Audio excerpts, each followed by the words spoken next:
Tingnan mo ang iniibig ko oh. Makisig, matalino, matangkad, at saka gwapo. Mangisay-ngisay na litanya ng kaibigan ni Sheena. Badi sila sa paggawa ng basket. Nakatanaw sila sa bukid. Te, wag si Calvin. Aagawan mo pa ako eh. Ano, sultera ang peg mo te? Akin na nga yan. Nawala naman ang ngiti ni Pay. Si Mila at Jill naman ay tumatawa lamang. Abat, kumakaangkin ka dyan kay Calvin iyong iyo. Eh hindi ka nga pinapansin kasi. Hindi ka kilala kahit sobrang obvious mong mag-stalk. Pangbabasag trip nila Mila sa pantasya ni Sheena. At saka te, tingnan mo oh. Si Roger ang minimin ko. Ang pinsan ng lover mo kuno. Pang-aasar naman ni Pay. Hindi maalis ang tingin ni Sheena sa kasintahan niya sa panaginip. Nakikipag-usap ito sa pinsan nang biglang sumulpot ang grupo ng kababaihan. Kumunot ang noon ni Sheena at parang gusto niyang batuhin ang kung sinong babaeng lumapit sa lalaking inaasam niya. Naku te, may pahawak-hawak pang alamang babae te oh. Naiinis na tiningnan ng dalagang kaibigang si Mila. Oo na, alam ko. Huwag mo nagsabihin. Okay. Nagsasabi lang eh. Galit na kaagad ang atake ng babaeng to. Sige ka, baka maunahan ka. Kung ako sa'yo, hindi na ako magiging duwag. Uwi ka naman ni Jill. Biglang tumayo si Sheena at matapang na pumunta sa gawin nila Calvin at pinsan nitong si Roger. Narinig niyang sigaw ng mga kaibigan. Natigilan nito at binibiro lamang siya. Akmang magsasalita si Sheena nang sumulpot naman ang ama ni Calvin. Calvin anak, mag-uusap muna tayo. Excuse me muna ladies. O tama-tama pala't nandito din si Sheena. Iha, halika dito. May sasabihin ako sa inyong dalawa. Mahinhin na lumapit si Sheena sa ama nitong napakabait. Sheena iha, papasok ka na sa eskwelahan na pinapasukan ni Calvin. Ikaw nang bahala sa mga kailangan ni Calvin, okay? Kinsenas ang iyong sweldo. Parang pumuso ang paligid. Ito ang hinahangad niya kahit noon pa. Okay nga lang din sa dalaga. Kahit walang sweldo, basta malapit lamang siya sa lalaki. Ngumiti naman si Sheena. Sige po, salamat po talaga Sir Richard. Malaking tulong na po ito sa akin.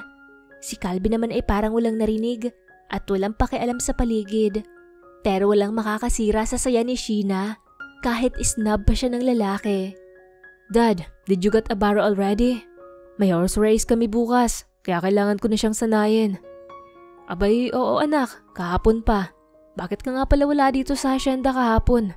I just ran some errands sa bayan. Anyway, thanks a lot dad. Nakikinig pa din si Sheena. Sa isip-isip niya, ang lapit-lapit na niya kay Calvin. Siya nga pala Sheena, pwede ka na magsimula sa pagsilbi kay Calvin bukas. Tumango-tango naman ang dalaga. Nakatanaw sa bruskong likod ng binata. Kinabukasan ay sobra talaga ang pag-aayos ni Sheena sa sarili. Abay future niyang kasama niya no? Dapat lamang na presentable siya. Habang iniisip si Calvin ay kinikilig ng sobra ang babae. Naglagay siya ng lip gloss sa labi. Maagang naulila si Sheena. Iyong ina niya ay iniwan siya para sa foreigner. Ang ama niya naman namatay sa sakit sa atay. Kaya nasa poder siya ngayon ng lola at lolo niya. Second year college na din siya sa susunod na pasukan. At ang kinuha niyang kurso ay Bachelor of Science in Secondary Education o teacher in short. Gustong-gusto talaga niya magturo sa mga bata. Kaya kung papalarin ay makakamit niya, lalo na't hindi na bumabata ang lolo at lola niya. Abat, Fernando, halika dito. Kumekerengkeng na naman itong apo mong si Sheena. Napasimangot naman ang dalaga. Magandang umaga sa magandang lola at lolo ko sa balat ng lupa. Masiglang bati ni Sheena. Pabayaan mo na Tarsing. Abay, minsan lang ang pag-ibig eh. Di mo naman mapigilan yan. Nagmana sa katigasan ng ulo mo. Sa akin pala.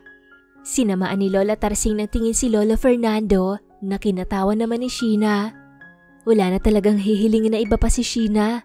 Kundi maging maayos ang buhay nila, umunlad, at saka maging maayos lamang ang kalusugan ng mga naging ina at ama niya. Walang kupas talagang ganda ng buhay ni Sheena para sa kanya. Masayang binati ni Sheena mga kakilalang trabador sa Hacienda Villafuerte. Magandang umaga ho, Mang Kaloy. Abay, magandang umaga din anak. Ang ganda ng ngiti ah. Ganyan lang dapat, laging nakangiti lang. At mas lalong lumawak ang ngiti ng babae. Napaka-good vibes ng mga nasa paligid niya. Sinalubong siya nang nakakunot noong si Calvin. Hindi ba nasabi ni Daddy sa'yo na pupunta tayo sa maputik na lugar? At bakit ka nakaputi at high heels, Aber? Nawala ang ngiti ni Sheena at nataranta. Ha?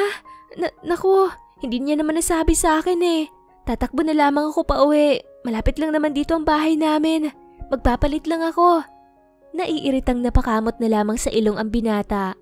Wag na, pumasok ka na at ikukuha kita ng boots at damit. Sa susunod na pupunta tayo sa bukid. Huwag ka na mag-high heels, lalo na't maputik dahil tag-ulan. Uminit naman ang buong mukha ng babae sa hiya.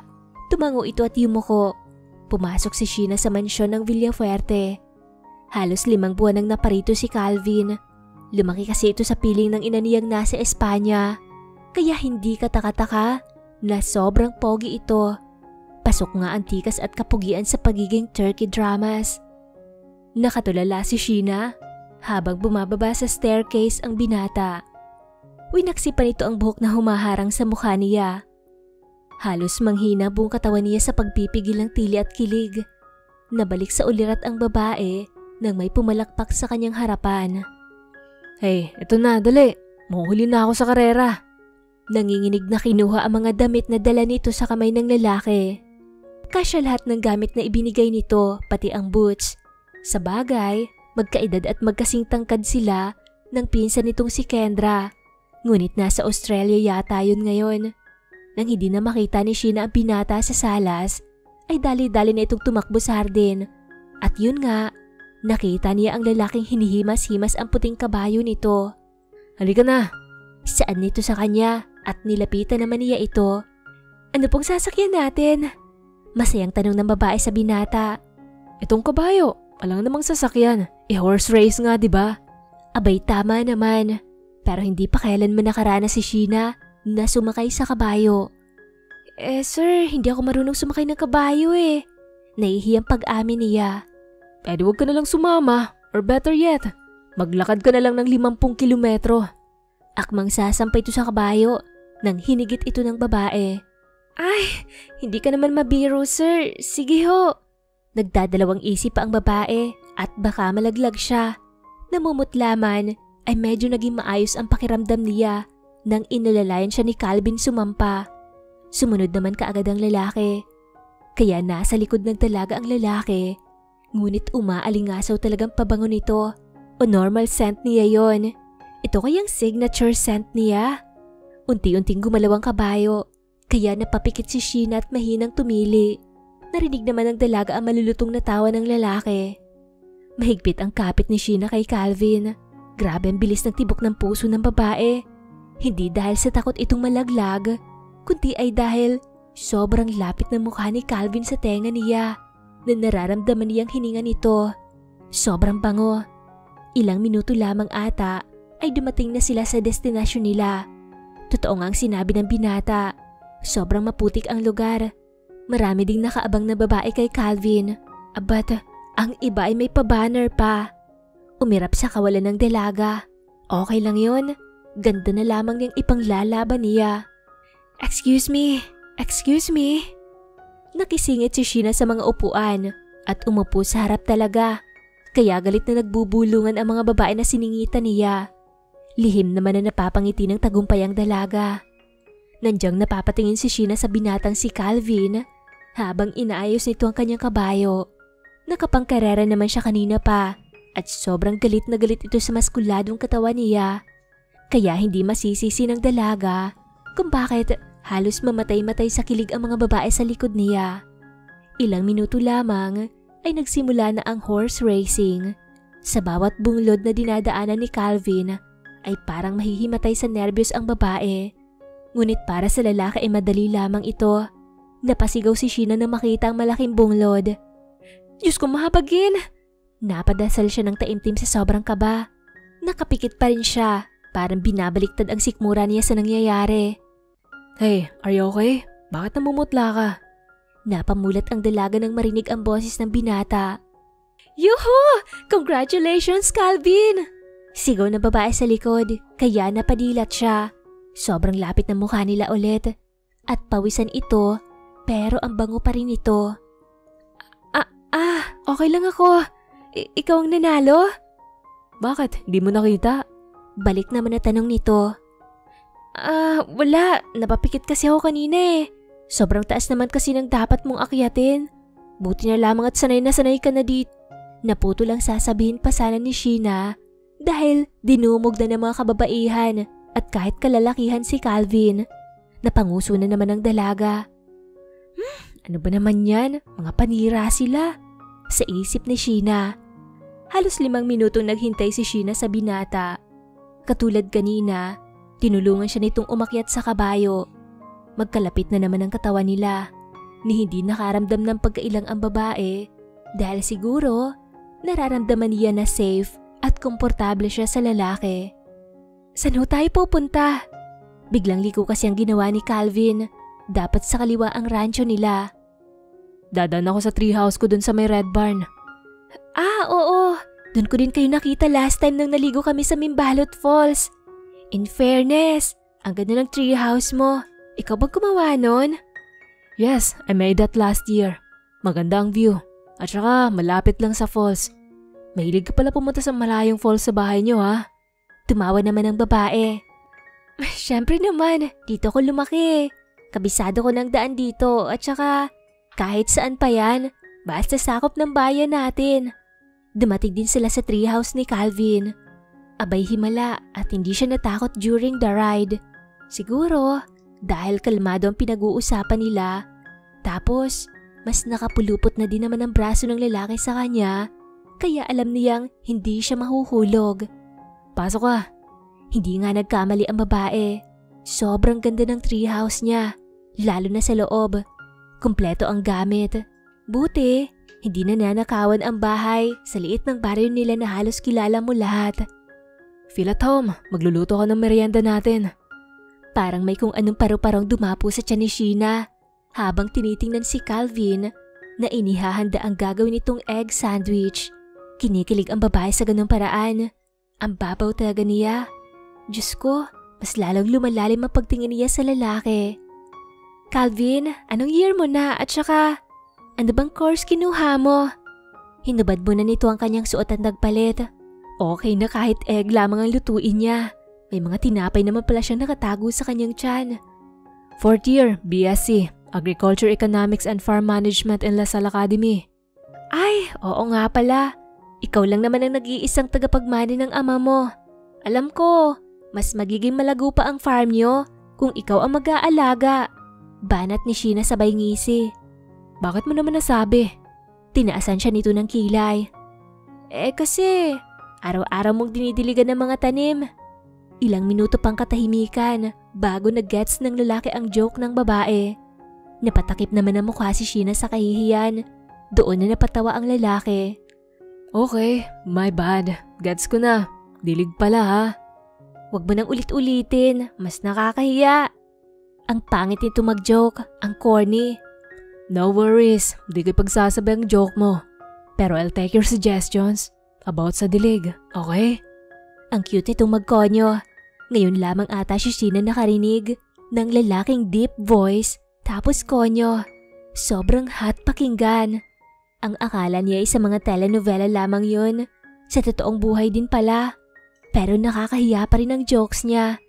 Natahimik na lamang siya at pilit na tinikom ang bibig habang nakamasid sa lalaki. Patawa-tawa pa kasi ito habang inaasar ang babae sa laway na tumutulo sa bunganga niya.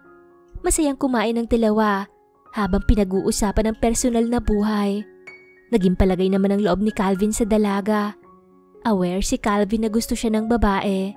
Akala lang siguro ng babae, hindi nito nakikita mga sulyap niya, ang mga ginagawa niya, ang pagpapapansin sa kanya. Kilalang kilala niya ito.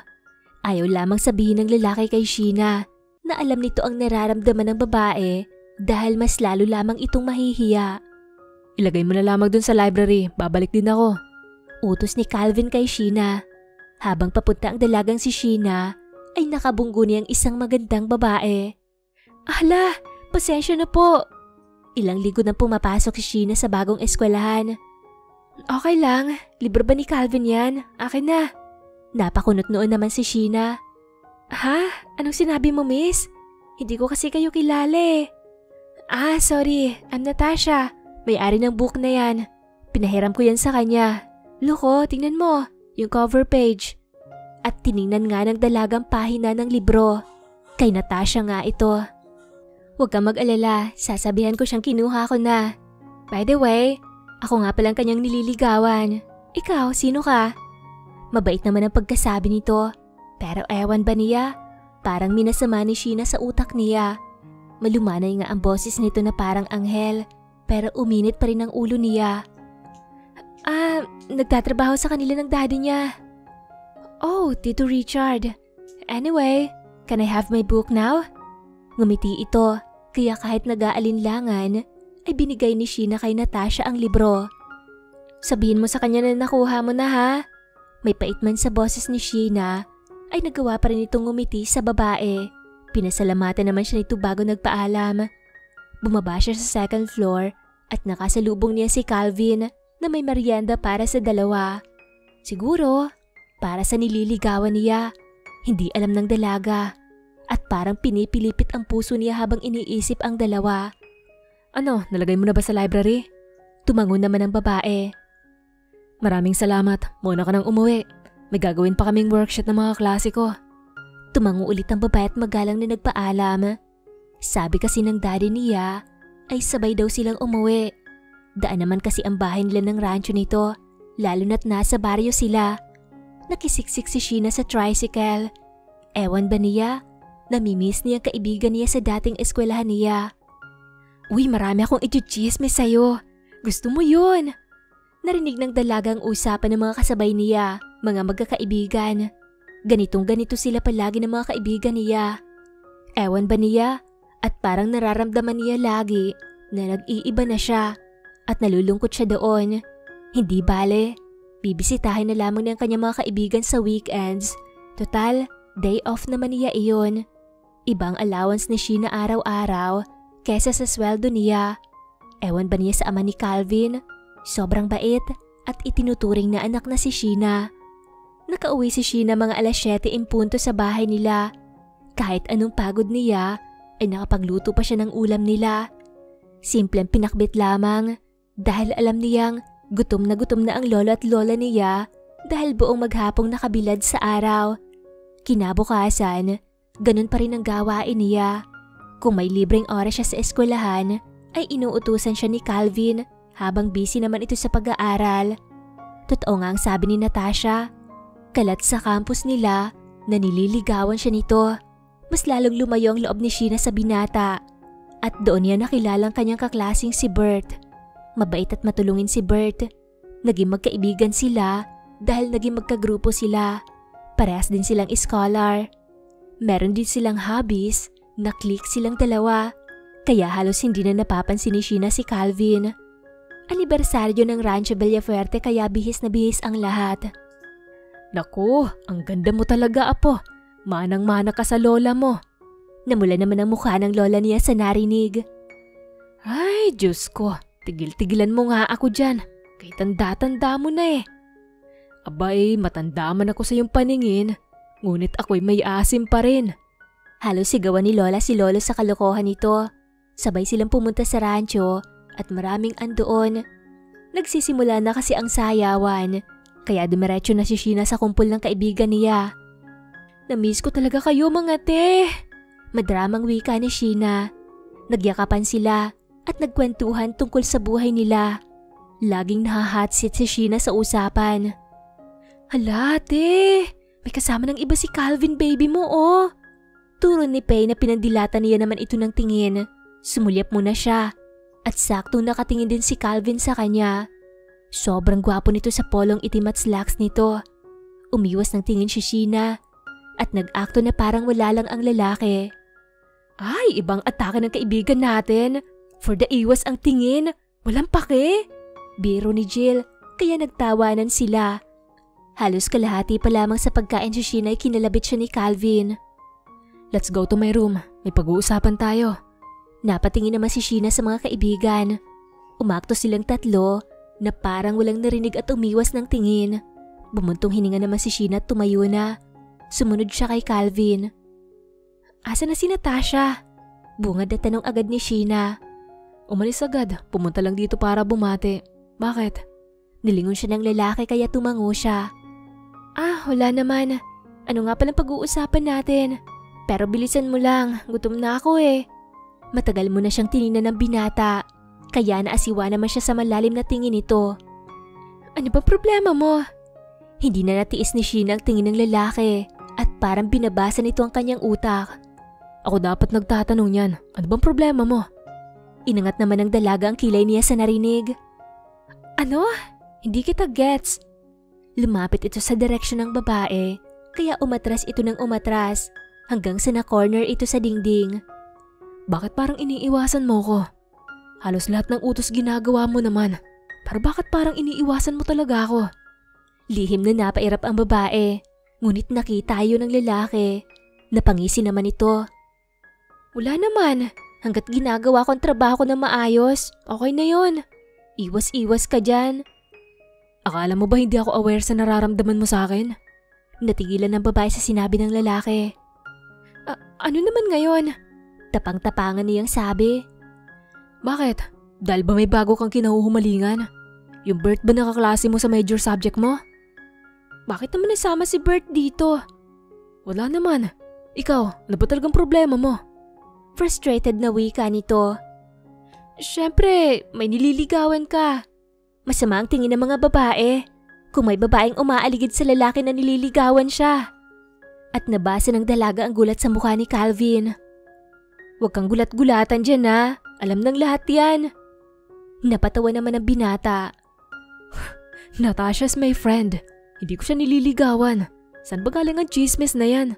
Natatawang saad nito. Sa kanya. Sabi niya sa akin na kinuha niya yung librong pinahiram niya sa'yo. At doon nawala ang ngisi nito. Kaya pala tinutokso kami ng mga kaibigan namin. Di bale, sasabihan ko siya na tigilan niyang kahibangan niya. Ngayon, okay na ba tayo? Huwag ka nang umiwas sa akin no. Medyo malambing ang boses ng lalaki, kaya lumambot naman ang puso ng babae. Wala kang babaeng gusto? Unti-unting ngumiti ang babae. Meron. At nawala din kaagad ang ngiti nito. Sino? Nauutal na wika nito. Ikaw. Nakangisi nitong sabi. Ako? Tigagal na tanong ni Sheena sa sarili. Oo, ikaw. Kaya simula ngayon, liligawan kita. Kakausapin ko ang lolo at lola mo tungkol sa panliligaw ko sa'yo. Nakatulala pa rin ang dalaga sa binata. Pero bakit ako? Ang daming babaeng gusto ka, diba? Bakit naman ako? Bakit nga ba ikaw? Natameme si Sheena. Gusto kita, Sheena. Kasi gusto kita. Hindi alam ni Sheena ang isasagot. Masyado itong masaya at walang masabi. Kaya halika na. Ipapaalam ko ang kamay mo sa mga magulang mo. At saka alam ni Dada ang tungkol sa nararamdaman ko sa'yo. Masaya siya para sa akin. Hinigit siya ng lalaki palabas. Sobrang bilis ng tibok ng puso ng babae. Malayo pa lamang, nakita na ni Sheena ang pagngiti ni Sir Richard. Tinaas pa nito ang hawak na wine glass. Lumapit silang dalawa sa dalawang matanda. Magandang gabi po, Lolo Fernando, Lola Tarsing. Bati ni Calvin, sabay mano sa lolo at lola ni Sheena. Nakatulala at wala pa ring masabi si Sheena. Parang masyadong mabilis ang pangyayari. Naku, iho, magandang gabi din sa'yo. Ang sasarap ng mga ulam nyo dito ah. Iti-take out ko to mamaya. Biro ni Lolo Fernando, kaya napatawa naman si Calvin. Kuha lang po kayo ng gusto nyo, madami pa po dyan. Siya nga po pala, ipapaalam ko po ang kamay ng inyong apong si Sheena. Liligawan ko po siya kung papayagan niyo po ako. Maggalang na hinging permiso ng binata. Nagulantang naman ang dalawang matanda. Abay, okay lang. Gustong gusto ka nga niyan eh. Sige na iho, iyong-iyo na yan. Kailan pa yung kasal? Tulak ni Lola Tarsing, kaya lihim na pinandilata naman ni Sheena ng mata ang lola. Pinapahiya pa ata ito sa lalaki. Maraming salamat po. Hinding-hindi ko po kayo bibiguin. Maligayang pasasalamat ni Calvin, sabay mano ulit sa dalawang matanda. Tiningnan naman ng binata ang babae ng inisihan. So, paano ba yan? Payag ng mga magulang mo. Ikaw, payag ka ba? Pwedeng pag-isipan ko muna. Biro niya, kaya tumawa naman ang lolo at lola niya. Halika, may pupuntahan tayo. Aya ni Calvin sa babae. Maingat itong sinakay sa kabayo at pumunta sila sa treehouse ng binata. Sana magustuhan mo. Ako lang gumawa niyan. Mayabang nalita niya ng binata. Wow, ang ganda! Maraming salamat ah! Niyakap ng dalaga ang lalaki. Sobrang ganda ng treehouse niya. Nakakalat ang pulang rosas kahit saan. Tapos, merong kandila na sobrang romantic tingnan. Pumunta si Calvin sa study table nito at may kung anong minaobra kaya tumugtog ang isang malumanay na kanta. Can I have this dance? Aya ni Calvin. Nakangiting nilagay ni Sheena ang kamay sa nakalahad na kamay sa kanya. Sobrang swabe ng kanilang galaw. Ilang beses siyang inilibot ni Calvin. Napapikit sa saya ang dalaga. Sobrang galak nito at para siyang nananaginip. Parang nasa ulap ang nararamdaman ng babae. Lalo na't lumapit ang labi ng binata para sa isang mabilisang halik. Naging maayos ang relasyon nila Calvin at Sheena. Mas madalas nilang ginugol ang kanilang oras sa treehouse. Sabay na nagmemeryenda at nag-aaral doon. Halos 2 taon na ang relasyon nilang dalawa. Minsan ay may pinag-aawayan dahil sa simpleng bagay, pero naaayos din naman kaagad. Nang nalaman ni Natasha na sila na ni Calvin, ay nahiya na itong tumingin kay Sheena. Usap-usapan nga sila sa kanilang campus. Sa huli, nawala din ang lumipas ang buwan. Mas tumatag ang relasyon ng dalawa. Ngayon ang araw ng graduation ni Calvin, habang si Sheena naman ay pinagkasya ang oras dahil may ginagawa pa siyang thesis. 4th year na siya ngayon at sa susunod na buwan ay makakapagtapos na siya ng pag-aaral. Tapos kukuha siya ng licensure exam sa susunod na taon. Calvin Harris Villafuerte, summa cum laude. Proud na pumalakpak si Sheena habang nakatingin sa kasintahan nito. Good day to all of you ladies and gentlemen. I would like to thank first my professor, my father, my friends, and my companion. Love, thank you for being there while I'm aiming for these achievements. You are one of the factor why I have this award. Naiiyak na nakikinig si Sheena habang nakatingin sa kanyang boyfriend. Itinaas nito ang medalya sa kanya. May biglang tumapik sa balikat ng dalaga. Nilingon niya at nakita niya na namamasari ng mata ni Sir Richard habang nakatingin sa anak sa stage. Maraming salamat sa iyo, Iha. Mas naging porsigido nga ako dahil nandiyan ka sa tabi niya. Walang anuman po. Masaya po ako na nakamit niya po ang lahat ng ito. Pagkababa ni Calvin, ay niyakap siya nito ng mahigpit. May salo-salo sa hasyenda nila Calvin, kaya imbitado ang lahat. Love, halika, punta tayo sa treehouse. Nakangiting yakap ni Sheena ang kasintahan. Habang tumatagal, ay mas lalong nagiging malambing ang boyfriend nito. Habang nasa biyahe sila, ay bumuhos ang malakas na ulan. Kaya parang basang sisiw silang dalawa, pero tumatawa pa rin sila kahit sobrang basa sila. Masaya ako para sa iyo, love. Tinalo ng yakap ni Sheena ang lalaki. Mas niyakap ng mahigpit ng binata ang dalaga. Masaya din ako para sa iyo. Next year, magiging teacher ka na rin. Napag-isipan na rin nilang kanilang kinabukasan. Kinabig ni Sheena ang leeg ni Calvin at humalik ito ng mariin. At hanggang sa nauwi ito sa mainit na halikan. Nag-aalab ang mga halik ni Calvin. Dahilan upang hindi na nila mapigil ang kanilang mga sarili. May nangyari sa kanila ng gabing iyon.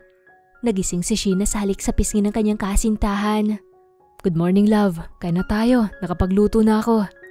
Masakit man ang katawan ng babae, tumayo siya dahil kumakalam ng kanyang sikmura. Tuloy ka pa rin ba mamaya sa Maynila? Malungkot na tanong ni Sheena habang nag-aalmusal sila. Oo, love. Kailangan ako ng kumpanya ni Daddy dun eh. Kung sana hindi na aksidente si Daddy, siya sana ang dadalo dun. 2 buwan lang naman ako dun. Napanguso naman ang babae. Pero mamimiss kita eh. Malungkot na saad ni Sheena. Mamimiss din naman kita. Araw-araw akong tatawag at magpapadala ng text sa'yo. Tumango na lamang ang babae. Nakatanaw ang babae sa lalaki habang hinahakot nito ang kanyang maleta. Mag-iingat ka dun na. Mag-text ka kung andun ka na. Hinalikan ni Calvin ang noon ng babae. Balak ni Calvin na alukin ng kasal ang babae. Oras na makapagtapos ito ng pag-aaral. Lumipas ang 3 linggo at 4 na araw Malungkot man si Sheena, ay araw-araw siyang ina-update ni Calvin kung ano ginagawa niya doon sa Maynila. Ilang araw na ding hindi sinasagot ni Calvin ang mga tawag at text ni Sheena. Nag-aalala na siya para sa lalaki. Nagiging mailap na ito hanggang sa hindi na siya nakatulog, kakaabang lamang sa lalaki. Malapit na din namang mag-isang buwan. Te, nakita mo ba to? Di ba itong kasama ni Calvin noong last year? Noong anniversary ng Hacienda Villafuerte? Busy si Sheena sa pagre-review sa kanilang padating na exam. Ha? Ano ba yan, te? Nakiosyoso na din si Pay at Jill sa cellphone ni Mila. Hala, te, tingnan mo oh. Tiningnan naman ni Sheena ang tinutukoy nito. Parang gumuho ang mundo ng dalaga sa nakita. Sa larawan na nakita ni Sheena, si Calvin at Natasha ay naghahalikan at parang nasa isang party. Dali-daling kinuha ni Sheena ang telepono at sinakop ng mga gamit. Uy te, saan ka pupunta? Akala ko ba magre-review tayo? Hindi na niya pinansin ng mga kaibigan. Tumakbo na siya sa treehouse nila habang luhaan ang babae. Nanginginig na tinawagan ng babae ang lalaki. Halos kalahating oras niya din itong hindi tinigilan sa pagtawag. Hanggang sa wakas ay sinagot na din siya nito. Hello? Sorry Sheena, nakatulog kasi ako. Pagod ako sa trabaho, pasensya na. Namiss ni Sheena ang boses ng lalaki at nakakapanibago na Sheena ang tawag ng lalaki, hindi love. Love? Nakita mo bang larawan mo sa social media? Wala akong oras para sa social media, Sheena. Please be straight to the point. Nasasaktan na ang babae, ngunit nagawa pa nitong magtapang-tapangan. Niloloko mo ba ako? Nakita ko larawan mo. Nakikipaghalikan ka kay Natasha. Ngayon, sagutin mo ako na galing sa'yo. Be honest, are you cheating on me? Matagal bago sumagot ang lalaki. Napabuntong hininga pa ito sa kabilang linya. Sir, may urgent meeting po kayo with the board members. Singit naman ang kung sino. Sheena, I'll talk to you when I came back there. Bye. Pinutol agad nito ang kabilang linya. Nangihinang napasalampak ang babae sa kama ng treehouse. Buong maghapon na umiyak ang babae. Kinabukasan ay maayos naman ang kanyang naging sagot sa exam. Pero pagkatapos nito ay umiyak na naman siya. Napapansin din niya mabilis na pagbago-bago ng emosyon ng babae. Delay din ang menstruation nito. Laging nasusuka at nahihilo kaya naisipan nitong dumaan sa drugstore. Bumili siya ng 2 piti. Pagka-uwi nito ay niluto muna nito ang isdang binili niya sa bayan, naggamit ang kanyang allowance. Tapos pagkatapos niyang kumain ay ginamit na niya ang piti. Hinintay niya muna ng 3 minuto bago kinakabahang tiningnan ang piti. 2 marka. Naiiyak at nanginginig na tiningnan ito ni Sheena. Umulit pa siya ng piti pero 2 marka pa din. Naabutan siya ng lolo at lola niya na nanginginig habang tulala. Diyos ko! Fernando! Sigaw ng lola niya sabay lapit sa kanya. Doon lamang nila napansin kung anong tinitingnan nito. Buntis ka, apo? Nauutal na tanong ni Lolo Fernando. Opo, Lolo. Hindi ko po alam ang gagawin ko. Paano na po yung pag-aaral ko? Kung saan malapit na ako makapagtapos na pag-aaral. Pwede ka namang tumuloy sa pag-aaral mo. Tapos mo naman ang iyong mga kailangang gawin. Mag-i-ensayo na lamang kayo para sa inyong graduation. Masaya kami para sa iyo, apo. Hindi inaasahan ni Sheena ang reaksyon ng kanyang lolo at lola. Hindi sila nagalit sa kanya. Kahit hindi pa niya naibabalik ang mga sakripisyo na ginawa nila para sa dalaga. Hindi kami galit, apo. Sabihin mo kay Calvin. Matutuwa yun. At doon nawala ang ngiti ng dalaga. Kinabukasan ay nagulat ang dalaga nang makita ang binatang nakaabang sa gate ng eskwelahan nila. Balak niya sanang bumisita sa doktor dahil vacant niya ngayon, ngunit hindi niya inaasahan na nandito din pala ang lalaki. Ano ginagawa mo dito? Kahit anong sabihin ni Sheena sa sarili na hindi niya na-miss ang lalaki, ay nangingibabaw pa rin ang pagkamis at pagmamahal niya sa lalaki. Mag-uusap tayo. Sumakay ka sa sasakyan. Inalalayan siya nito, pero umiwas ang babae. Sumakay din naman siya. Pamilyar ang daan. Papunta sila sa treehouse. Anong sasabihin mo sa akin? Nakatingin ang lalaki sa kanya. Nandito ako para personal na sabihin sa'yo na mali kung ano man ang iniisip mo. Sa picture na ayon sa anggulo kung saan parang naghahalikan kami, kahit hindi naman. Balak niya akong halikan pero tinula ko siya. Ayokong sabihin sa'yo sa telepono dahil gusto ko ng harapan. Gusto kong marinig ang iyong hinaing o opinyon. Nakatingin pa din ang babae sa kanya. Nang makita ni Sheena ang larawan, ay sobrang nasaktan talaga siya. Kaya hindi niya alam ang sasabihin. Akala mo ba hindi ko malalaman? Nauutal na wika ni Sheena. Malalaman ang ano? Huwag ka nang magmaang-maangan pa. Alam ko nakatadhana ka kay Natasha. Kaya malakas ang loob na naipagkalat na kayo. Pinagmukha mo akong tanga. Galit na sigaw ng dalaga. Pilit siyang hinahawakan sa siko ni Calvin. Love, umuwi ako kasi. Tinatawagan ako ni Mama tungkol sa engagement na yan. Hindi ako papayag, kaya nga itong pag-uusapan natin. Nasabihan ko na din si Papa tungkol sa pag-ayaw ko. Wala akong pake kung anong masasabi ni Mama. Basta kasama kita, love. Mahal kita. Please, pagkatiwalaan mo ko. Gagawa ko ng paraan, wag mo lamang akong iwan. Pagmamakaawa ng binata sabay luhod, umiiyak na ito. Biglang nag-flashback sa utak ni Sheena ang narinig kahapon. Nasa mansyon siya ng mga Villafuerte dahil balak niyang tingnan kung umuwi na ba si Calvin at sasabihin niyang buntis siya. Unti-unti nang kinukuha na esperansa ang mga ari-arian ko.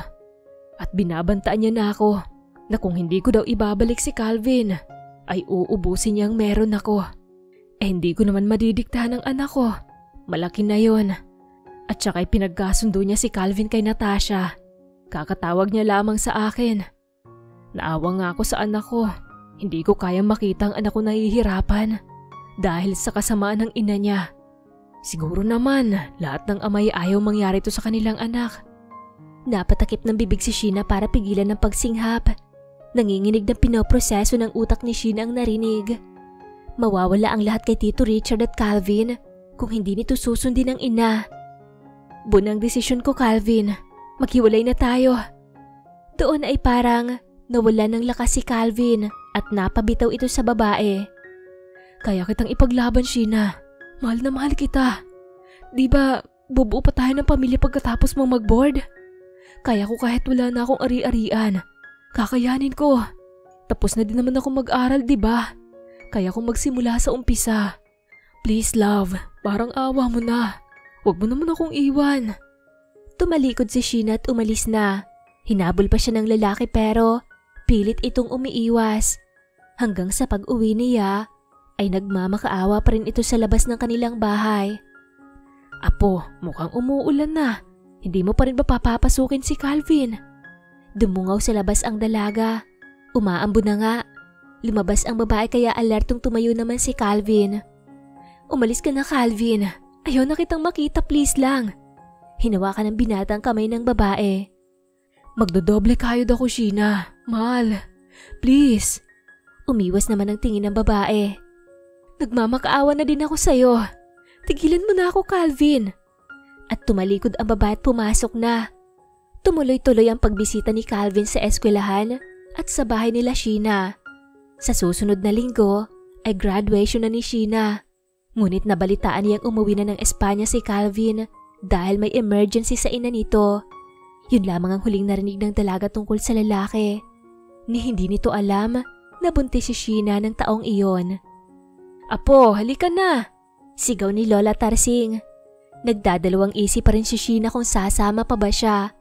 Pero personal siyang pinuntahan dito ni Tito Richard para pumunta sa anibersaryo ng Hacienda Villafuerte. Uy, te! Mukhang hindi ka pa nakakapag-move on, no? Noon pa man pumupunta ka. Bakit ngayon hindi na? Wika ni Pay sa kanya. Kasi wala naman si Tito Richard at... Nauutal na wika ng babae at pinutol din. Ayaw niyang sabihin ang pangalan ni Calvin sa harap ng mga kaibigan.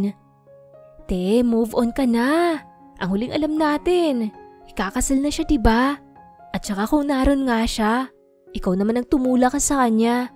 Bakit apektado ka pa rin? Mahal mo pa ba? Natigilan naman siya.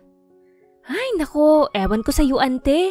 Masyado ka talagang OA at wala siya dito, okay? Nasa Espanya nga, diba? Tigilan mo na yan, umalis na tayo. Pumasok na lamang silang lahat sa sasakyan na binili ni Sheena nung nakaraang taon. Sa wakas, naibalik na niya unti-unti ang mga sakripisyo na ginawa ng lolo at lola niya. Sa loob ng 8 taon ay maraming nangyari. Malaki na ang anak niyang si Christine. Nakapagtapos si Sheena nung ika-4 na buwan sa pagbubuntis. Isa sa proud na nagawa ng babae ay nakapasa siya sa board as a teacher. At nanganak siya pagkatapos niyang kumuha ng board exam. Kaya sa tingin niya ay lucky charm niyang anak niyang babae. Hindi lamang ito light of the house, pero source of happiness din. At hindi nagsisisi ang dalaga sa mga desisyon niya sa buhay. Napalaki niyang anak na maayos, magalang, mabait at saka may takot sa Diyos. Ito ang napundar niya sa loob ng 8 taon. Lupa at sasakyan, investment sa taniman ng lolo at lola niya, at saka 2 bahay. Isa para sa lolo at lola niya at ang isa naman ay para sa kanila ng kanyang anak. Ma'am, good evening ho. Buti po nakapunta kayo. Last time po kasi, hindi kayo pumunta. Bati ng isang binata. Naging estudyante niya ito. Nagtuturo pala si Sheena sa ika-6 na baitang. Oo nga Jumel. Ang alam ko may kinakasama ka na. Mag-aral ka pa rin mabuti. Magiging teacher ka din soon. Ito ang estudyante niyang pinaka-close sa kanya. Magkasing katulad kasi sila. Galing sa hirap, nagsusumika para sa pangarap. Oo ma'am, nag-aaral din po ako. Graduating na ho. Balak nga po namin mag-Maynila pagkatapos namin eh. Isasama namin ang lolo at lola ko. Nakangiting sambit nito. Tinapik naman ni Sheena ang balikat nito at pumunta na sa assigned table nila. Malayo pa lamang ay binati na siya ni Tito Richard. Iha, mabuti na lamang at pumunta ka. Akala ko kasi hindi na eh. Salamat ah. Binati niya ito't niyakap. Parang ama na niya talaga ito. Hindi ko naman ho kayo mahindian. Lalo na't kararating nyo lamang ho galing ibang bansa. Welcome at anniversary party na din ito para sa inyo. Siya nga po pala, ilang taon na po ang Hacienda Villaferte Tito. Napatawa si Tito Richard. Hindi lang taon iha, dekada. 50 years ng pinamana ng aming ancestor sa susunod na henerasyon. Kaya mahalaga sa akin ang hacienda na ito, lalo na sa mga magsasaka trabahante dito. At mamanahin ito ng kaisa-isang anak ko. Nawala ang ngiti ni Sheena. Naisip na naman niya si Calvin kung paano niya ito na-miss. Lagi niya iniisip kung hindi ba siya nagpadala sa emosyon. Buo pa kaya sila? Pero hearing Tito Richard's story, it's all worth it. Mamanahin niya ito. Hindi man kilala ni Sheena ang ina ni Calvin, ay tumatak na sa isip ng babae kung gaano kasama ito bilang ina. Sige ho Tito Richard, magba-bathroom break lang ho muna ako. Bumati muna si Sheena sa mga kakilala bago pumasok sa mansyon. Simula nang umalis sila Tito Richard at Calvin, ay ganun pa din ang ambience sa mansyon nila. May biglang pumasok sa isip ni Sheena. Lumingon-lingon sa paligid ang babae sabay punta pataas. Gusto niya lang puntahan ang kwarto ni Calvin. Nakay Sheena ang isang spare key ng kwarto nito dahil nung college pa sila, nakasanayan na nilang mag-review sa kwarto nito pagkatapos ng movie marathon. Huminga muna ng malalim si Sheena bago unti-unti binuksan ang kwarto nito. Nilibot niya ang paningin. Wala pa rin pinagbago. Maganda pa rin. Andun pa nga ang painting na pinagawa ni Calvin para sa babae nung 2nd anniversary nila. Unti-unting lumapit si Sheena sa painting sabay himas nito. Nang biglang may kung sino ang tumikhim at alertong napalingon kaagad si Sheena. Halos lumaki ang mata ng babae nang makita ang nakatapis na si Calvin habang nakatingin ito sa kanya. What are you doing here? Alam mo naman siguro na hindi to ang CR ng mansyon, di ba? Nakatas ang kilay ng lalaki at naka-cross arms. Wala pa ding masagot si Sheena. Masyado siyang shock sa kung sino ang nasa harapan niya. Kung hindi lamang pumilantik ang mga daliri nito sa kawalan, ay hindi pa bumalik sa katinoan si Sheena. Naligaw lang ako. Hindi ko na kasi alam kung saan. Oo. Ano kasi, hindi na ako nakakapunta dito, kaya ganon. Awkward na wika ni Sheena. Pilit din ang tawa nito na mas nagpataas ng kilay ng lalaki. Okay, you can now get out. Hindi pa muna nakagalaw ang babae Mas gusto nitong titigan ang mukha ng lalaki buong araw. Sobrang na-miss niya ito. Walang araw na hindi ito sumingit sa utak niya, kahit sa pagtulog pa man din. Grabe talagang naging epekto ng lalaki sa kanya. Oo, sige. Aalis na ako. Nice to see you again, love. Sobrang hina ng pagkasabi ni Sheena sa last part. Ang kapal nga ng mukha niya eh. Siya na nga itong itinaboy ang lalaki. Tapos siya pa ang may ganang mamiss ito. Ilang minuto nang lumabas si Sheena ay lumabas din si Calvin. Paangat na sana kamay ni Sheena sa ere nang biglang may yumakap kay Calvin. Nilingon naman ito ang lalaki at nginitian. Ay, hala! Tama pala ang chismis na si Natasha pa din ang fiancé niya. Okay lang yan, te. Makakahanap ka din ng para sa'yo. Pilit na ngumiti si Sheena at tumango. Ipinakilala ulit si Natasha bilang fiancé nito at sinabi ang eksaktong araw ng kasal nila. Inanyayahan pa nga silang lahat na dumalo. Parang may kung anong nakabara sa lalamunan ng babae. Umuwi si Sheena ng malungkot, ngunit naibsan din ito dahil sa payapang mukha ng anak niya. Masaya naman si Sheena sa buhay, pero mas masaya sana kung... Pilit na iwinaksin ni Sheena kung anong nasa isip. Kinabukasan, binisita ni Sheena ang bukid kasama ang anak. Matumal po bang bentahan ng prutas at gulay, Mang John? Namang problema sila sa darating na El Nino. Ngayon pa nga lang, namamatay ng ibang mga pananim nila.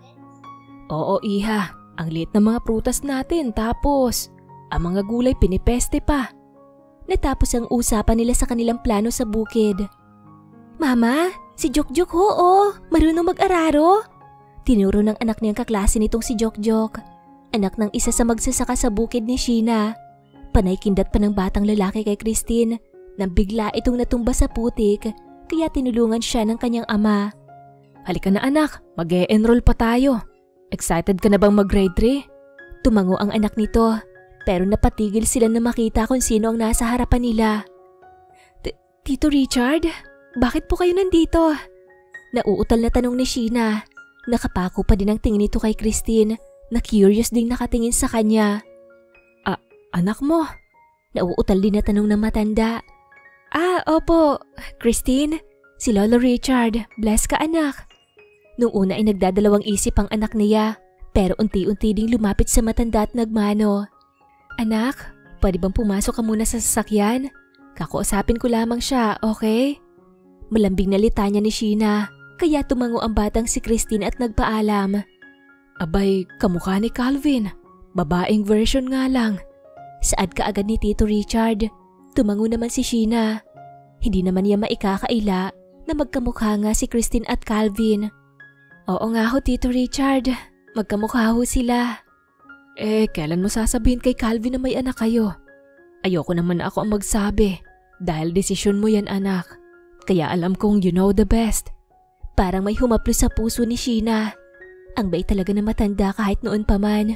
Wala na sila dito sa baryo, pero tinuloy pa din ito ang suporta sa pag-aaral ni Sheena at sobrang nagpapasalamat siya dito. Sasabihin ko po sa kanya kung handa na po ang anak ko na makilala siya. Hindi ko naman po ipagkakait sa kanya yon. Tumango si Tito Richard, sabay tapik sa balikat ng dalaga. Napakaganda ng apo ko. Natutuwang wika nito kahit naiiyak. Inalis ni Sheena ang luhang tumulo sa pisngi. Sige ho, Tito Richard. Alis na po muna kami ni Christine. Pwede niyo po siyang bisitahin sa bahay kahit kailan niyo po gusto. Excited na po kasi yung magpa-enroll eh. Tumawa naman silang dalawa. Magaan ang pag-uusap nila. Hindi naman nangangamba si Sheena na malaman ni Calvin na may anak sila kasi siya na mismo ang magsasabi doon. Siya nga pala iha, nasa treehouse daw si Calvin ngayon at nasabi ni Mang Fernando na binili mo ito sa kontraktor ko. Binili niya ang treehouse 5 years ago nang sobrang init at mas lumubog sa utang ang Hacienda Villafuerte. Ayaw naman ni Sheena na mabili ng kung sino ang treehouse. Masyado itong mahalaga sa kanya. Lalo na't ang ganda din doon at medyo malapit sa falls ng bayan nila. Mama, yung lolo po ba kanina? Papa ho ng papa ko po. Tanong ni Christine habang nakaupo sila sa bench ng eskwelahan nito. Natigilan si Sheena, ngunit ngumiti siya at tumango. Namana talaga ni Christine ang talino ng ama niya. Oo anak, gusto mo bang makita ang ama mo? Kakauwi lang niya galing ibang bansa. Alam ni Christine ang nangyayari sa buhay ng ina at ama niya. Naikwento ni Sheena iyon. Opo, Mama. Miss na miss ko na po siya. Ni walang hinanakit o kahit galit man lang ang anak niya kahit ganito ang sitwasyon nila. Napaunawa ni Sheena ang lahat sa kanya. Nasa treehouse siya ngayon. Pagkatapos natin dito'y pupuntahan natin siya. Mas hindi napakali ang batang babae. Dumating sila Sheena at ang anak niya sa treehouse. Ngunit wala doon si Calvin. Pasok ka muna anak ha. Tumango naman ang batang babae. Nakita ni Sheena ang kabayong pamilyar sa kanya na nakatali sa isang puno na malapit sa falls. Kaya kumabog na mabilis ang puso ni Sheena. Unti-unti lumapit ang babae sa gazebo. Nakita niya doon sa malayo ang lalaki na lumalangoy papunta sa kanyang direksyon. Nagkagulatan silang dalawa. Kahit alam naman ni Sheena na aahon ito sa kanyang harapan. Pero nasa mukha nito ang walang kupas din nakakisigan at kagwapuhan. Ikaw pala nakabili ng treehouse ko? Masungit na tanong nito sabay ahon. Nasa mid si Sheena nang makita ang katawan nito. Oo. Bakit? Magkano ko bibili ng treehouse sa'yo? Diretsahang tanong nito. Napailing ka agad ang babae. Hindi ko binibenta ang treehouse. Wait, sandali. May sasabihin pa ako. Lumingon sa kanya ang lalaki. Ano? Ganun wala ka naman palang balak na ipagbili to. Bored na wika nito. Huminga ng malalim si Sheena. Remember 8 years ago? Nang pumunta ako sa hacienda niyo at narinig ko ang usapan ng ama mo. Alam kong umuwi ka. Kaya pumunta talaga ako doon. Kasi bala kong sabihin na nabuntis ako noon. Halos mawala ng dugo ang mukha ni Calvin sa narinig. Hindi pa din niya ma-process ang narinig at naupo na lamang sa ugat ng puno. Anong nangyari? Huwag mong sabihin. Putol nitong sabi. Umiling-iling naman kaagad si Sheena. Hindi, buhay siya Calvin. Sa katunayan ay nasa treehouse siya ngayon. Hinihintay ka. Masaya siyang makilala ka. Hindi ko ipinagdamot sa kanya na ikaw ang ama niya. Umiiyak na ang lalaki. Pero nagawa pa nitong magpasalamat kay Sheena. Salamat Sheena. At pasensya na dahil wala ako sa tabi niyo. Umiiyak pa din ang kaninang masungit na muka. Naging mahina at parang lantang gulay na umiiyak. Wala kang kasalanan, Calvin. Ang dapat na lang nating gawin ay maging mabuting magulang sa anak natin. Unti-unti namang tumango ang lalaki at tumayo. Inalis nito ang luha sa muka. Bakas pa din ang pag-iyak ng lalaki. Nauna itong pumunta sa treehouse. Nagkagulatan sila Christine at Calvin sa pintuan. Mama? Nauutal na saad ng anak niya. Anak, siya ang papa mo. Calvin, siya si Christine. Magwawalong taong gulang na sa susunod na buwan. Nakatulala lamang si Calvin sa anak. Kung hindi pa tinapik ni Sheena ang balikat nito para yakapin ang anak nilang naiiyak na nakatingin sa ama nito. Lumuhod si Calvin para magpantay ang dalawa. Pwede ba kitang mayakap anak? Naiiyak na din si Sheena habang nakatingin sa mag-ama niyang umiiyak. Tumango-tango ang anak niya, kaya niyakap ito ng lalaki ng mahigpit. Papa, tama na po! Natatawang sabi ni Christine habang tumatakbo. Naglalaro sila sa loob ng treehouse. Habang nagkatinginan nga sila ni Calvin, ay namumula ang pisngi ni Sheena. Dahil naalala niya, dito pala nabuo si Christine. Kumain na muna kayo. Tumigil din naman sila. Kumuha ng 2 tuwalya si Sheena at binigay kay Calvin ang 2. Tiningala siya nito kaya tinaasan siya ng kilay ng babae. Inasikaso din ni Calvin ang kanilang anak. Pwedeng bukas na lamang tayo mag-usap? Humikab ang babae. Gabi na at kakahatid lamang sa kanila ng lalaki. Sige, bibisita ako dito bukas. Buti na lamang at madali ang oras ni Sheena dahil sem break. Nagpaalam ito ng maayos sa anak at sa lolo at lola ni Sheena na nasa bintana. Hinihintay silang mag-ina. Buti naman apo at sinabi mo na, sabi ni Lolo Fernando. Wala naman po akong balak na hindi sabihin, Lolo. Nilinisan muna ni Sheena ang anak dahil antok na ito. Kinabukasan nga, hindi pa sumisikat ang araw ay nasa labas na si Christine dahil kadarating lamang ng ama niyang may dalang nilutong pagkain galing mansyon. Papa, ipapakilala kita sa mga kaibigan ko. At saka po, punta tayo sa restaurant ng mama ng classmate ko sa bayan. Masayang sambit ng kanilang anak. Natatawa na lamang si Calvin habang sinusubuan ng anak. Sige anak, pero bago yan, punta muna tayo sa mansyon dahil namimiss ka na ng lolo mo. Mas lalong na excited ang bata. Sige po, Papa! Pagkatapos nilang kumain, hinigit ni Sheena si Calvin papunta sa likod ng bahay. Ito ang kondisyon ko sa'yo, Calvin. Pwedeng sa bahay mo tumira si Christine, basta weekdays lang. Pero pwede mo pa din siyang bisitahin kung kailan mo gusto in weekdays. Pero iuuwi mo siya dito. Tumango-tango naman ang lalaki. Nakikinig sa kung ano ang sasabihin ng babae. Napansin ng lalaki na sobrang nagbago si Sheena. Mas lalo itong gumanda. Sa kutis porselana, sa mapupula nitong labi. Ang katawan ay parang walang pinagbago, kaya hindi talaga halata na ng anak na ito. Pwede ba na ako na din magsusundo sa kanya galing sa eskwelahan? Ikaw naman ang hahatid? Tumango naman si Sheena. Naging maayos naman ang usapan, katulad ng kanyang inaasahan. Mama, okay lang po bang sumama muna ako kay Papa ngayong araw po? Oo naman baby, para makabawi ang Papa mo sa'yo. Alam ko naman na hindi kanya pababayaan dahil mahal ka niya. Hinalikan ni Sheena ang matambok na pisngi ng anak. Ma, okay lang po sa akin kahit hindi kayo magkarelasyon. O nasa iisang bahay katulad ng mga magulang ng kaklase ko. Niyakap ng babae ang anak at lihim na inalis ang mga luha sa mga mata. Alam ko po kasing may fiancé po si Papa. At okay lang po sa akin na co-parenting lang po kayo. Wala namang masama dun, at least. Okay kayong dalawa. Basta, mahal niyo po ako. Okay na po ako dun. Mas niyakap siya ng anak. Mahal na mahal kita anak. Salamat sa pag-intindi. Walang anuman po, Mama. Mahal na mahal ko din po kayo. Bakit po kasi ayaw niyong sumama sa amin? Inaya ka nga po ni Papa eh. Maya-asikasuhin lang ako anak.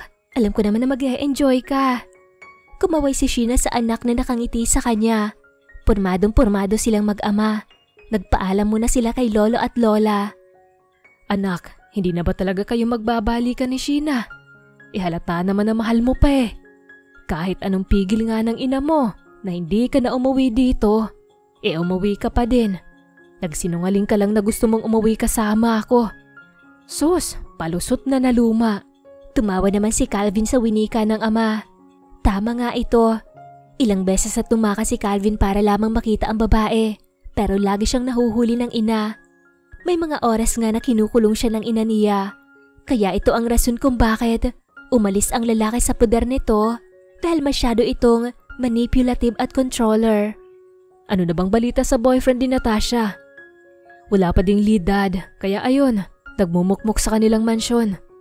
Humingi na pabor si Calvin kay Natasha na kung pwede ay magpanggap silang mag-fiancé para lamang makauwi si Calvin. Ngayon ay wala na talaga matinding rason para makaalis si Calvin sa lugar nila. May anak siya ditong naghihintay, kaya ayos lamang. Halos nag-iisang buwan nang bumabawi si Calvin para sa anak nila. Mas nagiging close ang batang babae sa ama. Hindi naman naiinggit si Sheena kasi laging sinasabi ng anak niya na wala siyang favorite sa kanila dahil parehas niya daw mahal ang dalawa. Alam naman ni Calvin at Sheena na nahihirapan pa ang anak kahit sinasabi nitong naka-adjust na ito. Naging mabuting ama naman si Calvin. Pag sinabi ni Sheena na bawal, ay sinusunod naman kaagad nito. Laging kasama si Sheena sa kung ano ng mag-ama. Doon mas nakikita ni Sheena na mas nararapat talaga itong maging ama. Ngunit may asungot na laging bumubuntot sa mag-ama, si Natasha. Halika na Sheena, sama ka na sa amin. Anyaya ni Natasha pero umiling lamang ang babae. Ilang bandings na din na hindi sumama si Sheena dahil kasama si Natasha. Nakikita niya din na palaging lumalapit ito sa kanyang anak, kaya medyo may umuusbong na selos sa puso ni Sheena. Okay lang, kayo na lang. Aasikasuhin ko na lang muna ang iba pang detalye. Pupunta sila ngayon sa bayan para magpa-reserve ng cake para sa birthday ni Christine sa linggo. Sige, ikaw ang bahala. Aalis na kami. Nakatingin lamang si Calvin sa kanya, kaya tumalikod na ang babae. Hindi man aminin ng babae, alam niyang may nararamdaman pa rin siya para sa lalaki. Siyempre, minahal niya ito ng todo, kaya hindi madali na malimot ito kahit 8 taon na ang lumipas. Pero pilit ding sinisiksik ni Sheena sa kokote na may fiancé na ang lalaki, kaya dapat niyang pigilan ang kung anong selos na nasa puso niya. Tinapos muna ni Sheena ang dapat gawin sa celebration ng birthday ni Christine na gaganapin sa mansyon ng Hacienda Villafuerte. Pumunta kaagad siya sa bahay ng kaibigan na si Pei. Bukas ang bahay nila, kaya agad naman siyang pumasok. Lagi naman siyang namamalagi roon, lalo na nung buntis siya. Subalit ikinagulat niya ang kanyang nasaksihan. Ay! Sus Mariosep! Halos magkapalit ng mukha si Pei at Roger. Siya ang pinsan ni Calvin. Awkward na pumasok si Sheena sa kwarto ni Pei. Ayaw niyang harapin silang dalawa dahil namumula na ang dalawa. Bakit kasi hindi sinara ang pintuan? Yan tuloy. Te, pasensya na ha. Ba't ka nga pala nandito? Ano bang sadya mo? Nakangising tiningnan ni Sheena ang kaibigan na nakaiwas ng tingin. Yan palang kinakabisihan mo ha. Siya nga pala, nandito ako kasi may sasabihin lang ako. Nagsimulang ikwento ni Sheena ang gumugulo sa isip at sa kanyang puso. Halate, hindi ko alam kung totoo ang issue na to ha. Pero may narinig ako na may hinahanap daw na boyfriend si Natasha. Ewan ko lang kung totoo pero usap-usapan dito. Yung si Brixton, yung ex ni Jill. Napakunot noon naman si Sheena. Ang imposible naman. Imposible. Mula nung desperado na yun na maging sila ni Calvin. Mapait na wika ni Sheena sabay iwas ng tingin sa kaibigan. Ay hala, mahal mo pa din te. Tingnan mo, nagsiselos ka kahit hindi naman kayo. Remember, ikaw ang bumitaw. Tumango-tango naman si Sheena. Pero mahal ko pa eh, ano bang gagawin ko? Hindi ko din alam friend, pero sa ngayon, ilihim muna natin ang nararamdaman mo. Hindi ko alam kung nasanay lang akong deluluha pero base sa mga sinasabi mo, mukhang mahal ka pa rin ni Calvin. Literal na you fell first and he fell harder ang peg nyo nun. Lumuhod pa nga sa'yo sa simbahan para lang bumalik ka, diba? Ay, kagulo ng buhay nyo. Buti pa kami ni Roger. Chill lang. Pagbibiro pa ni Pei, kaya napatawa silang dalawa. Wish na anak. Masayang saad ni Sheena. Puno ang mansyon ng mga bata at iba pang bisita. Ngayon kasi ipinakilala ni Calvin ang anak nila ni Sheena sa ibang mga kamag-anak. Tinawagan din ito ang ina para sabihin ang nangyayari. Kaya dali-dali itong nag-book ng flight para puntahan sila dito. Hindi alam ni Sheena kung galit ba ito o ano. Anak, eto gift ko para sa'yo. Binuksan kaagad ni Christine ang gift. Napatawa naman si Sheena sa kabibuhan ng anak. Wow, thank you mama for... Naputo lang sasabihin ni Christine nang biglang sumingit naman si Natasha. Christine, my darling, here's my gift for you. Mayabang na wika nito, sabay bigay ng napakalaking gift. Thank you, Mommy Pretty. Dollhouse po ba ito? Tumango-tango naman si Natasha, kaya napahiyaw sa galak ang batang babae. Umatras naman si Sheena sa eksena. Halate, papansin nga siya no? Gatong pa ni Pei, kaya mas lalong pumait ang laway na nilulunok ni Sheena sa narinig. Nagulat si Sheena na may brasong pumulupot sa bewang niya, kaya naman ay nilingon niya ito. Halika na, magpipicture na Ayaw ng lalaki sa kanya. Ha? Mamaya na, ikaw na muna doon. Medyo masama kasi ang pakaramdam ko eh. Tinanong muna siya ng lalaki kung magiging ayos lang siya doon sa gilid. Tumango lamang siya, kaya ngayon ay nakatanaw siya sa mag-ama niya. Nakapon nakangiti sa photographer, habang si Natasha naman ay nakikisali. Kaya natapos ang party, ay mas sama ang timpla ni Sheena. Hindi lang ang anak nilang naagaw ng babaeng yon, pati na si Calvin. Pwede ba tayo mag-usap? Singit ni Calvin, nagpapahangin ng babae sa veranda ng mansyon. Ano bang pag-uusapan natin? Masungit na sabi ni Sheena. Pwede ba natin pag-usapan ang relasyon natin? Naayos ko din naman ang amin ng anak ko eh. Baka pagkakataon na atin naman ang pag-usapan natin. Naasiwa ang babae sa topic, kaya umalis siya doon pero pinigilan siya ng lalaki. Hindi pa ako handa para pag-usapan ito. Pagod din ako ngayon. Unti-unting bumitaw ang lalaki. Hindi alam ni Sheena kung nanghihinayang ba siya dahil inalis ng lalaki ang kamay nito sa kanyang braso. Sige, hihintayin ko kung kailan ka handa. Lumipas ang araw na wala si Natasha sa mansyon, kaya malayang sumama si Sheena sa mga lakad na mag-ama. Anak, magiging okay ka lang ba dito? Wala pang papa mo, nasa bayan pa pero tinawagan ko na siya, pauwi na daw siya. Gusto mo bang hintayin na lang natin? Wag na po mama, pumunta ka na po ng bayan. Importante pang pupuntahan mo po okay na po ako dito. Nandito naman po si Lolo at Lola Madrid. Ang lolang tinutukoy niya ay ang kasambahay nila Calvin dito sa mansyon ng Villafuerte. Sige anak, aalis na ako ha. Hinalikan muna ni Sheena sa noong anak at saka siya gumayak na. Makikipagkita si Sheena sa abogado tungkol sa bagong lupa na bibilhin ni Sheena sa katabing bukid nila. Maraming salamat po talaga Attorney Dalmundo. Nakipagkamay si Sheena sa matanda. Balak na mag-resign na babae sa pagtuturo. Marami na kasi siyang inaasikaso sa bukid, ang anak pa niya. Kaya okay na siguro ang 8 taong pagtuturo. Pumunta muna si Sheena sa isang bake shop na paboritong bilhan nila ni Christine para bilhan ito ng pasalubong nang may makabunggo itong isang makisig na lalaki. Sheena? Patanong na saad ng nakabunggo niya. Sino po sila? Ako to, si Franco. Bigla siyang niyakap ng lalaki. Gulat at masayang niyakap din ni Sheena ang lalaki. Naalala niya na ito ang isa sa mga naging close niyang kaibigan nung college siya. Magkasama din silang mag-review nun para sa board exam. Alam din itong pinagdadaanan niya, kaya nakakalungkot din dahil lumawas ito at naging guro sa isang paaralan sa Maynila. Kumusta ka na? Ang tagal nating hindi nagkita. Bati ni Sheena.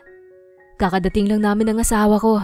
Kinumusta kita sa Facebook kaso hindi ka nagre-reply Nagtatampo nga ako sa'yo. Napakamot na lamang ng ulo ang babae. Hindi niya talaga kaugalian na mag-reply sa Facebook. Mas prefer niya ang tawag kesa sa text. Masaya nagkamustahan ang dalawa bago umuwi na. Dumaan muna si Sheena sa Hacienda Villafuerte dahil susunduin niya ang anak. Ngunit sinalubong siya ng lalaki na nakatingin lamang sa kanya. Pwede na ba tayo mag-usap ngayon? Nasaan ang anak natin? Mukhang lasing ka. Please Sheena, mag-usap tayo. Pagmamakaawa ni Calvin, kaya pagod na tinignan ni Sheena ang lalaki. Ano pa ba ang dapat natin pag-usapan? Wala na tayo. Tapos na. Umiling-iling naman ang lalaki. Hindi pa tayo tapos. Ikaw ang tumapos, pero hindi ako pumayag. Lumapit ang lalaki sa kanya, kaya umatras ng umatras ang babae hanggang sa natrap ito sa isang malaking puno. Pinirmi siya ng lalaki doon. Pero hindi mo ba nakikita? Naging maayos ka. Namuhay ka sa karangyaan mo na iyo talaga. Napatawa ng pagak ang lalaki. Hindi ako naging maayos kung yan ang sinasabi mo. Ilang beses akong tumakas para lang makita ka. Ganun kita kamahal, Sheena. Ewan ko ba? Iniisip ko kung bakit ganun kababaw ang pagmamahal at tiwala mo sa akin ang sinabi ko na kaya ko. Naiiyak na sabi nito. Umiwas ng tingin si Sheena. Masyadong masakit tingnan ang lalaki habang umiiyak. Nakikita kasi nito ang mahinang lalaking iniwan niya 8 years ago. Lumod ako sa'yo ilang beses. Umiiyak. Nagmamakaawa. Pero putya, mahal pa din kita. Nang nakita kita kanina na may kayakap na lalaki, bigla akong natakot. Mas masakit na makita kitang kapiling ng iba. Mahal mo ko? Pero bakit kayo ni Natasha? Mapait na tanong ni Sheena. Lihim na napangiti naman ang lalaki. Humingi lamang ako ng pabor sa kanya na magpanggap kami na mag-fiancé para makauwi ako dito. Halos malagutan ako ng hininga bawat araw, buwan, taon na wala ka sa piling ko. Nagselos ka ba sa kanya? Namumulang tumango naman ang babae. Tumawa naman ang lalaki. Mahal mo pa din ba ako? Hinawi ni Calvin ang takas na buhok sa mukha ng babae. Tumango ulit si Sheena. Hindi naman nawala ang pagmamahal ko sa'yo Iniisip ko din kung nag-asawa ka na doon. Takot man ako pero pipilitin kong maging masaya para sa'yo. Ganun kasi ang pagmamahal na alam ko. Mahinang sambit ni Sheena. Hinalikan naman siya ng lalaki. Nalalasahan ng babaeng ininom nitong alak, kaya tinulak niya ito. Ay, ano ba naman yan, Calvin? Lasang alak ka Tumawa naman si Calvin at pumasok na sila sa mansyon. Liligawan kita hanggang sa maging akin ka ulit. My bad. Akin ka pa din pala kahit nun pa. Nun nga, patay na patay ka sa akin Mayabang nalitanya nito, Kaya kinurot siya ng babae sa tagiliran. Ang yabang. Ikaw nga mas patay na patay sa akin ngayon eh. Pagmamayabang din ni Sheena. Tumango naman ang lalaki na parang nag-a-agree siya sa sinabi ni Sheena. Sino nga pala yung kayakap mo kanina? Tumaas naman ang kilay ng babae at lihim na napangisi. Si Franco, classmate ko nung college. Yung lagi kong ka-groupmates. Namula naman ang pisngi ng lalaki. Magkabarkada pa naman sila. Tapos ay nagselo siya doon. Okay na ba? Nangamusta lang yung tao eh. Nagselos ka kaagad. Pangaasar ni Sheena. Sabay tusok sa tagiliran nito. Mama, Papa, okay na po ba kayo? Nilingon ng dalawa ang bata at kasama nito si Natasha na nakangiti sa kanila. Pasensya ka na Sheena kung masyado ako malapit sa anak mo ah. Namimiss ko kasi lagi ang anak ko eh. Nagulat ang babae sa narinig. May anak ka na? Nasaan ang anak mo? Malungkot nang ngumiti naman si Natasha. Nasa ama niya, kaya hinahanap ko sila. Ah, si Brixton? Tumango naman si Natasha. Lumipas ang 3 buwan. Mas lalong naging maayos ang buhay ni Sheena. Ito nga talagang sinasabi ng mga kaibigan niya na kumpara kayo sa isa't isa ay talagang kayo sa isa't isa. Masaya si Sheena na masabi na I fell first but he fell harder. Apo, lakad na. Nilingon ni Sheena ang lolo at lola niya at humarap na siya sa altar. Doon nakikita niya si Calvin na pinipigilang hindi maiyak. Ngayon ang araw ng pag-iisang dibdib nila. Wala nang iba pang hihilingin ang babae, kundi ang maging maayos at maging masayang pamilya niya.